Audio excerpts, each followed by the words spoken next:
Hey, welcome back to Real Talk. I'm your host, Briscoe Diggs, and today we have with us the always hilarious and informative Miss Lydia Nicole.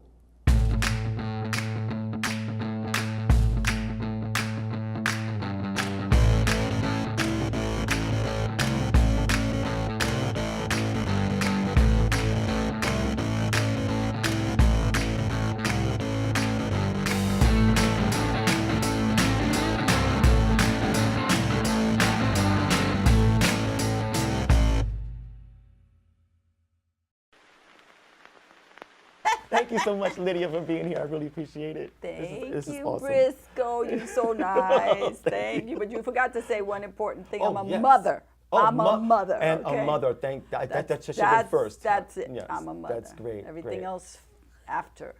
So what was it like growing up in Harlem? Oh, my God. It was like a movie. When I was growing up, to me, it was a movie. I lived on my fire escape. I used to spend all the summers on the fire escape watching everything going on in the street, and I was a little, reporter. I reported everything. I told everything. I knew who was with everybody. Oh, yeah. So that was your first foray into acting, I guess. It was. That's how I learned, I learned how to be a junkie. I would imitate the junkies. My mother was a little entrepreneur on the side. Okay. So she sold fried foods in the street, cuchifritos and stuff like that. And so I had to help her. And so some of our clients were drug addicts. And we used to sell corn. One of the many things we sold was corn. And so they would come and get a piece of corn, and corn on the cob. I would butter it. They would take it, and they would go down. And they'd have the corn, and they'd be going down, and they go down, and they get right to the bottom, and they go to jump up, and the corn would fall on the floor. So I usually sold about 4 pieces of corn to that same drug addict.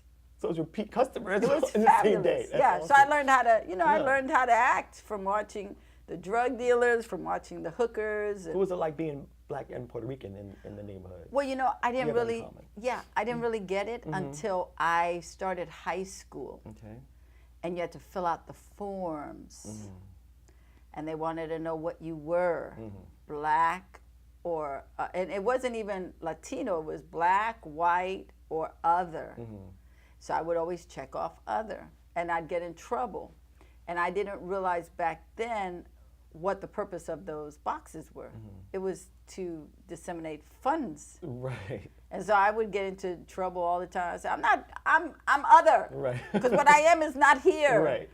Who am I going to not claim, my mother or my father? Exactly. Do you want to tell them that I can't claim them? So, yes, I was a troublemaker early on. So speaking of that, you say you're a troublemaker, but you started out very young, at age 13, at WBLS radio. Yes, I did. Tell me a little bit about that. I actually went to go meet one of the disc jockeys. His name was Frankie Crocker. And yes. I loved Frankie Crocker. I thought he was my best friend on the radio. Yes. I thought we were connected like that, yeah. And so I decided I was going to make him a T-shirt. Okay. And I got rhinestones, and I put Frankie Hollywood Crocker on it. And I bagged in a little brown bag, and I got the directions to get to the radio station. I waited all day long from like 10 in the morning to about 3:50.